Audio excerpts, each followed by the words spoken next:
हे hi everyone. तो आज हम बात करेंगे कोडफोर्सेस ग्लोबल राउंड 25 का प्रॉब्लम भी that is nothing but a battle cows. So before moving to the solution of this problem I would like to explain the problem. तो मैं एक ब्रीफली एक्सप्लेन कर देता हूँ using a test second test case. तो test case में बोल रखा है कि टोटल एन काउज होंगे। फॉर एग्जाम्पल यहाँ पे एन 6 है और सारा एक रो में होगा और उन लोगों का रेटिंग दिया होगा कोडफोर्सेस रेटिंग। तो पहला का रेटिंग है 7, सेकंड का रेटिंग है आपका 2, थर्ड का रेटिंग है आपका 7 to 7 एंड फोर्थ काउ का रेटिंग है 10, फिफ्थ काउ का रेटिंग है 12 एंड सिक्स्थ काउ का रेटिंग है 13। तो ये रेटिंग है काउ का और बोल रखा है कि आपका जो काउ है मीन्स आपका फेवरेट काउ या काउ वो है इंडेक्स 5th पे। वो कैसे दर्शाया है कि इजकल टू 5। तो ये जो जिसका रेटिंग 12 है वो आपका काउ है। तो बोल रहा है कि एक सीक्वेंस ऑर्डर में मैच हो रहा है। सीक्वेंस ऑर्डर मतलब क्या कि पहला 1 और 2 का मैच होगा और उसमें से जो जीतेगा वो उसका मैच फिर 1 और 3 से होगा। फॉर एग्जांपल यहाँ 1 और 2 का मैच हुआ तो अभी जीता 7। अब ये 7 का 3 से मैच होगा। 3 का रेटिंग है 7 to 7 मीन्स जिसका रेटिंग ज़्यादा वो जीतेगा। तो 3 का रेटिंग है 7 to 7 तो इसमें ऑब्वियसली बात है कि 7 to 7 जीत जाएगा। फिर अब इसका मैच 4 से होगा, 4 इंडेक्स वाली काउ से, तो इसमें अगेन 7 to 7 जीतेगा। फिर 5th से होगा, इसमें अगेन 7 to 7 जीतेगा क्योंकि भाई 7 to 7 का रेटिंग सबसे ज़्यादा है। तो फाइनली 7 to 7 आगे भी जाके जीत गया है 6 से भी। तो आपको बताना है मीन्स आपका जो फेवरेट काउ है। और हाँ एक और चीज़ कि इसमें जितना रेटिंग दिया है आपको ये 1 से लेकर 6 तक ये सारा डिस्टिंक्ट होगा। तो ये एक मीन्स हम लोगों के लिए एडवांटेज है कि मुझे देखना नहीं पड़ेगा कि इक्वल है या फिर कुछ भी हो। ऐसे भी डिस्टिंक्ट होना चाहिए क्योंकि इक्वल होगा तो वो रेटिंग डिसाइड ही नहीं कर पाएंगे, ड्रॉ हो जाएगा मैच। तो सारा डिस्टिंक्ट है। अब आपको बताना है कि आप एट मोस्ट वन ऑपरेशन कर सकते हैं। वन ऑपरेशन इस प्रकार कि आप कोई सा भी इंडेक्स पकड़ेंगे अपने लेफ्ट साइड या राइट साइड और अपना फेवरेट काउ को स्वैप कर सकते हैं कोई सा भी इंडेक्स से। फॉर एग्जांपल ये 5 है तो मैं इसको अगर 3 से स्वैप करूंगा तो मेरा 12 यहाँ आ जाएगा और 7 to 7 वाला रेटिंग वाला काउ 5th इंडेक्स पे चला जाएगा। तो ये आफ्टर स्वैपिंग एट मोस्ट, लेकिन वन ऑपरेशन आप नहीं भी कर सकते हैं। तो आफ्टर स्वैपिंग आपको बताना है कि आप कितना मैच मैक्सिमम जीत सकते हैं। ठीक है। तो इस केस में ये जो टेस्ट केस है उसमें क्या करता है कि ये जो 5th इंडेक्स पे 3rd इंडेक्स पे जो काउ है उससे स्वैप हो जाता है और ये यहाँ चला जाता है। तो फाइनल मेरा एरे बनेगा जो अपडेटेड एरे 7 to 12 10 13, ये मेरा फाइनल अपडेटेड एरे बनता है। और इसमें अगर आप मैच होती है इन दोनों में तो इसमें तो 7 जीतता है, बट जब 7 और 12 में मैच होती है तो इसमें 12 जीतता है। और 12 और 10 में भी मैच होती है तो 12 जीतता है। और फाइनली सॉरी यहाँ पे मैं 7 to 7 लिखना भूल गया, 7 to 7 एंड 13 एंड फाइनली जब ये 12 और 7 to 7 का मैच होगा तो इसमें 7 to 7 जीतेगा और 7 to 7 यहाँ जीतेगा। तो फाइनली 12 2 मैच जीता तो आपको आंसर करना है 2 कि आप कितना मैच जीत सकते हैं आफ्टर डूइंग ऑपरेशन। ऑपरेशन क्या है कि आप कोई सा भी इंडेक्स से स्वैप हो सकते हैं but at most one operation आप ये यूज कर सकते हैं। तो ये ऑपरेशन यूज करके आपको बताना है कि आप कितना मैच जीत सकते हैं मैक्सिमम। तो चलते हैं सोल्यूशन की तरफ। तो इसमें पहला ऑब्जर्वेशन ये मैंने देखा कि तुम खुद सोचो कि तुम मान लो यहाँ अब जैसे 12 यहाँ है, ठीक है, तो 12 के पीछे कोई सा भी बड़ा एलिमेंट होगा मीन्स कोई सा भी बड़ा। ऐसा नहीं बोल रहे हैं कि सबसे बड़ा एरे का सबसे बड़ा, बट कोई सा भी बड़ा। फॉर एग्जांपल 12 के बाद 13 14 15 कुछ भी हो जाए, यहाँ पे 13 यहाँ पे 14। तो तुम खुद सोचो मैच तो ऑर्डर हुए में हो रहा है, पीछे से स्टार्ट हो रहा है कि जो जीत रहा है आगे आ रहा है, जो जीत रहा है आगे आ रहा है। तो 12 जो मैच खेलेगा वो तो अपने प्रीवियस वाले विनर से खेलेगा, मैंने इन चारों का विनर से खेलेगा। तो 12 का पहला मैच होगा इन चारों का विनर के साथ। तो तुम खुद सोचो कि वो पहला ही मैच में हार जाएगा। अगर 12 के पीछे कोई सा भी बड़ा है तो वो पहला ही मैच हार जाएगा, ये तो दिख रहा है। तो इसके लिए हम क्या करें, तो बात आता है कि 12 को स्वैप कर दे। तो उसमें भी क्वेश्चन अराइज होता है कि हम स्वैप किससे करेंगे कि पीछे में बहुत सारा बड़ा एलिमेंट है। फॉर एग्जांपल एक हम टेस्ट केस लेते हैं, ये देखो 7 2 13 11 14 10 12 15।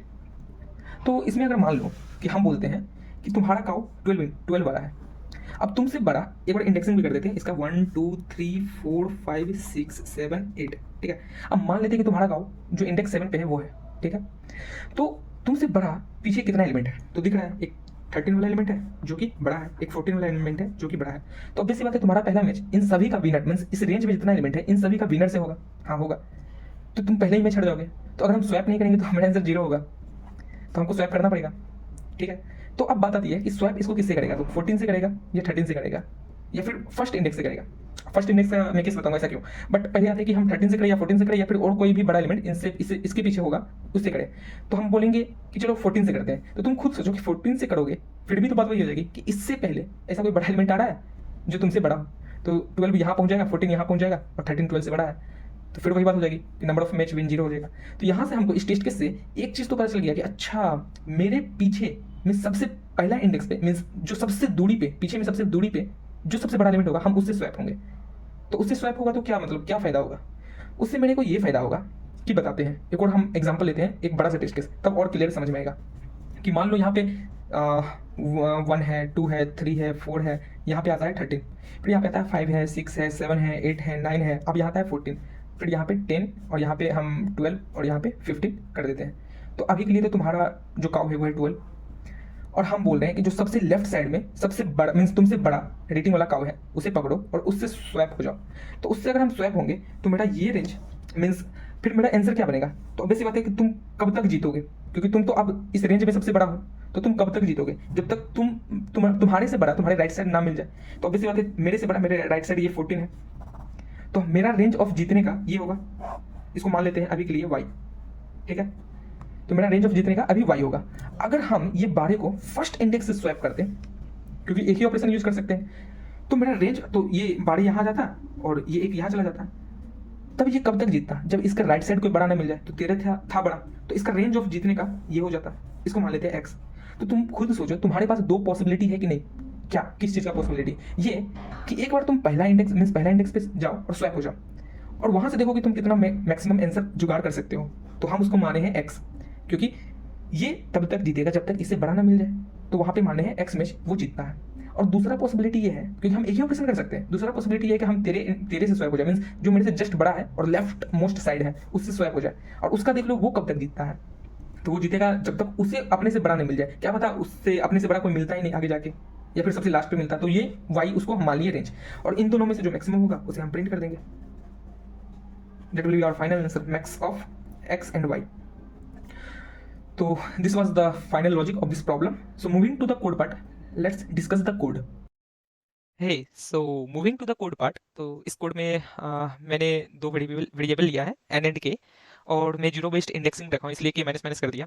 और मैंने टू वेक्टर इसलिए लिया क्योंकि मैं एक बार क्या कर रहा हूँ कि जीरोथ इंडेक्स पे स्वैप कर रहा हूँ वेक्टर ए और एलिमेंट एट इंडेक्स के को, और वेक्टर वी में क्या कर रहा हूँ कि जो मेरा just greatest element on the left side है उससे स्वैप कर रहा हूँ।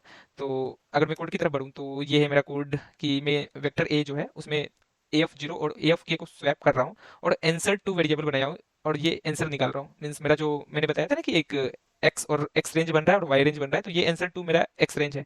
सिमिलरली मैं ये एरे ए से निकाला हूँ, और सिमिलरली मैं जो वेक्टर वी बनाया हूँ उससे मैं रेंज वाई निकाल रहा हूँ। कि सबसे पहले मैं पता कर रहा हूँ कि लेफ्ट साइड में ऐसा कौन सा इंडेक्स होगा, वहाँ पे तुम जाके स्वैप कर दो, और सिंपली तुम आंसर वन में वो वाई रेंज निकाल लो, और फाइनली इन दोनों का मैक्सिमम प्रिंट कर दो। तो ये मेरा फाइनल कोड था। So I think you got the logic. Thank you. And if you have any doubt, then you can ask in a comment section because मैं generally सभी को reply करता हूँ. So thank you. Have a nice day. Bye bye.